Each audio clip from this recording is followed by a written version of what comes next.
में हुआ क्या था, चलिए जरा आपको बता देते हैं। बिहार के नालंदा में डबल मर्डर से सनसनी फैल गई। पता चल रहा है कि यहां पर दीपानगर थाना था, जहां क्षेत्र में अंधाधुंध फायरिंग हुई है। डुमराव गांव में हिंसक झड़प होती है, जिसके चलते मामला बढ़ जाता है। दो गुटों में हिंसक झड़प होती है और बच्चों में मामूली विवाद को लेकर बताया जा रहा है कि संघर्ष शुरू हुआ। बहुत मामूली सी बात थी, बच्चों से विवाद शुरू हुआ और विवाद बढ़ता गया। एक पक्ष के दो लोगों ने घर में घुसकर गोली मारी है और गोली लगने से अन्नू और हिमांशु की मौत हो गई, जानकारी मिल रही है।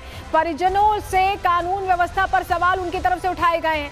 पोस्टमार्टम कराने की बात पर भी वो आक्रोशित हो गए। आक्रोशित लोगों ने चौक बड़ी पहाड़ी मार्ग को जाम करके विरोध दर्ज कराया। फिलहाल पुलिस ने पूरे मामले की जांच शुरू कर दी है। पुलिस ने 7 लोगों को हिरासत में भी लिया है। मामले की जांच चल रही है, हिरासत में लिया गया है। इन तमाम चीजों के बीच सवाल यही है कि ऐसी घटनाएं हो क्यों रही हैं। इसको लेकर डीएसपी सदर क्या कह रहे हैं, उन्हें सुनिए। तुरंत हम लोगों ने त्वरित कार्रवाई करते हुए जो लोगों ने ये घटना की थी उसमें से नवलेश आदेश समेत कुछ 7 लोगों को अभिरक्षा में लिया है। अभी हम लोगों ने 100 को अंत परीक्षण के लिए सदर अस्पताल लाया है। विधि व्यवस्था की स्थिति सामान्य है और सभी कार्रवाई की जा रही है। इस बीच आपको बताएं कि मुजफ्फरनगर में भी, माफ कीजिए, मुजफ्फरपुर में भी घटना हुई है। मुजफ्फरपुर में घर में घुसकर इंजीनियर की हत्या कर दी गई। खिड़की से घर में घुसे अपराधियों ने पहले लूटपाट की है, जानकारी मिल रही है, और फिर इंजीनियर की चाकू से गोद कर हत्या कर दी गई है। वारदात के समय परिवार के साथ बताया जा रहा है कि इंजीनियर सो रहा था, घर पर था और परिवार के सामने ही बदमाशों ने मौत के घाट उतार दिया। तो मुजफ्फरपुर की यह घटना भी हैरान करती है और जिस तरह के ये मामले सामने आ रहे उसको लेकर अब तेजस्वी यादव भी सवाल खड़े कर रहे हैं। विपक्ष में है और क्राइम ग्राफ जैसे बढ़ रहा है, ऐसे में उनकी जिम्मेदारी भी बनती है और वो प्रश्न कर रहे हैं। उन्होंने ट्वीट क्या किया, ये देखिए।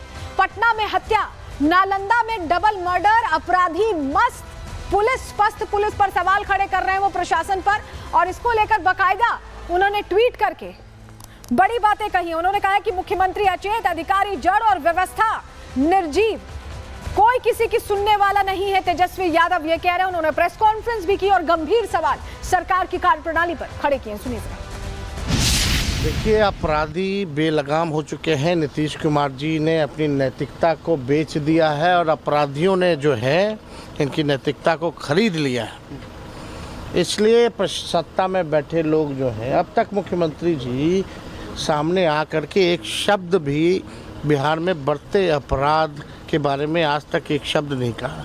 और इन सब लोगों ने जो है अपराध जिस प्रकार से बढ़ रहा है, कभी भी बिहार के अपराध को लेकर के ये लोग बयान नहीं देते। देखिए, सियासत और सियासी आरोपों से इतर सच्चाई तो यही है कि बिहार में क्राइम ग्राफ बढ़ रहा है, अपराध लगातार सामने आ रहा है, बेखौफ अपराधी वारदातों को अंजाम दे रहे हैं और पुलिस कुछ कर नहीं पा रही है। रिपोर्ट देखिए।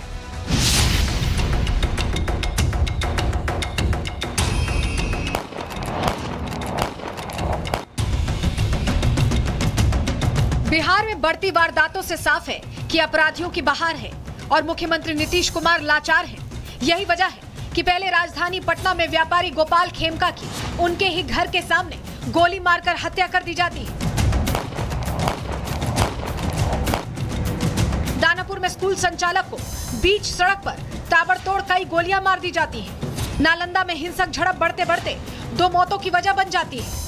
मुजफ्फरपुर में बेखौफ अपराधी घर में घुसकर परिवार के सामने इंजीनियर की चाकू से गोदकर हत्या कर देते हैं और पुलिस हाथ पर हाथ रखकर पूरे प्रदेश में कानून व्यवस्था को डीरेल होता देखती रहती है। ये वारदातें सवाल है उस सुशासन वाले दावे पर भी जो बिहार की सरकार करती आई है। लेकिन अब यही सुशासन वाला दावा बढ़ते अपराध के आगे आखिरी सांसें ले रहा है, जिसके बाद सवाल उठते हैं कि आखिर बिहार में बिगड़ती कानून व्यवस्था के लिए जिम्मेदार कौन है। सवाल इसलिए भी उठ रहे हैं क्योंकि खेमका हत्याकांड को पुलिस अभी तक सुलझा नहीं पाई। उससे पहले ही बिहार के दूसरे जिलों में अपराध का ग्राफ सर उठाने लगा। हालांकि खेमका हत्याकांड में जारी पुलिस की जांच में अब तक कुछ चौंकाने वाले खुलासे भी हुए हैं। सूत्रों के मुताबिक गोपाल खेमका की हत्या से पहले उनके घर के पास करीब 500 मीटर दूर एक चाय की दुकान पर शूटर और 2 लाइनर जमा हुए थे। तीनों ने चाय पी और उसके बाद एक शूटर खेमका के आवास के पास पहुंच गया। एक लाइनर बांकीपुर क्लब पहुंचा और दूसरा घर से 500 मीटर दूर डिस्कोमैन के पास मौजूद था। जैसे ही खेमका अपने आवास के गेट पर पहुंचे, शूटर ने उन्हें गोली मार दी। इसके बाद शूटर जेपी गोलंबर से बिस्कोमैन होते हुए जेपी गंगा पथ, फिर जेपी सेतु के रास्ते सोनपुर की तरफ भाग गया। खुलासा होने के बाद अब पटना पुलिस पूरे रूट पर लगे सीसीटीवी की फुटेज खंगाल रही है, अपराधियों का पता लगाने की कोशिश में जुटी है। यही वजह है कि पटना के फतुहा के अलावा हाजीपुर, सोनपुर से लेकर छपरा तक छापेमारी की गई है। जिन लोगों के द्वारा उपद्रव की कार्रवाई की गई है उनको चिन्हित किया गया है सीसीटीवी फुटेज के माध्यम से और उन पर अग्रतर कार्रवाई प्रभावकारी ढंग से की जाएगी। पटना पुलिस की टीम, एसटीएफ की टीम काफ़ी कारगर ढंग से सभी पहलुओं पर अनुसंधान कर रही है और जल्द ही इसमें हम लोग तार्किक परिणति तक पहुंच पाएंगे। सूत्रों के मुताबिक पुलिस को विजय नाम के शूटर पर हत्या करने का शक है। विजय पर पटना के बुद्धा कॉलोनी थाने में हत्या का केस दर्ज है, जिसमें वो फरार है। पहले विजय दूसरे गैंग से जुड़ा हुआ था, लेकिन अब नए गैंग में जुड़ गया है। वहीं पुलिस ने कल शव यात्रा के दौरान एक संदिग्ध रोशन कुमार को भी हिरासत में ले लिया था, जो शव यात्रा में फूल माला लेकर आया था। लेकिन तभी एक पुलिस के जवान की नजर पड़ी और उसे गांधी मैदान थाने के हवाले कर दिया। इतना ही नहीं, बेऊर जेल में बंद अजय वर्मा से भी पुलिस ने पूछताछ की है, जहां छापेमारी के दौरान पुलिस ने 3 मोबाइल भी बरामद किए थे। जानकारी के मुताबिक इस मामले को लेकर बिहार पुलिस ने 10 से ज्यादा संदिग्धों को हिरासत में भी लिया है, जिनसे पूछताछ की जा रही है। लेकिन हत्या किसने की, ये सवाल अभी भी बरकरार है।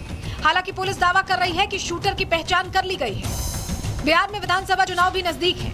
ऐसे में आपराधिक घटनाएं बढ़ी तो विपक्ष ने भी सरकार को जमकर घेरना शुरू कर दिया। लगातार सरकार के ऊपर सवाल उठाए जाने लगे। जंगल राज वर्सेस राक्षस राज की लड़ाई शुरू हो गई। हालांकि बीजेपी नेता दावा कर रहे हैं कि बिहार पुलिस अपना काम कर रही है। ये जो अपराध की बात है, कानून अपना काम कर रहा है और बिहार सरकार और जो पुलिस विभाग है, गृह विभाग है, हर वक्त तत्पर होकर के कैसे अपराध रुके, इस बात के लिए दिन रात मेहनत कर रही है। सियासत और सियासी आरोपों से इतर सच्चाई तो ये है कि बिहार में अपराध तेजी से बढ़ा है, जिस पर लगाम लगाने में पुलिस नाकाम रही है।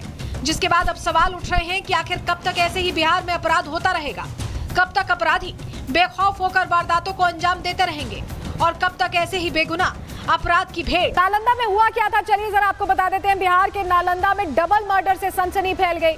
पता चल रहा है कि यहाँ पर दीपानगर थाना था, जहाँ क्षेत्र में अंधाधुंध फायरिंग हुई है।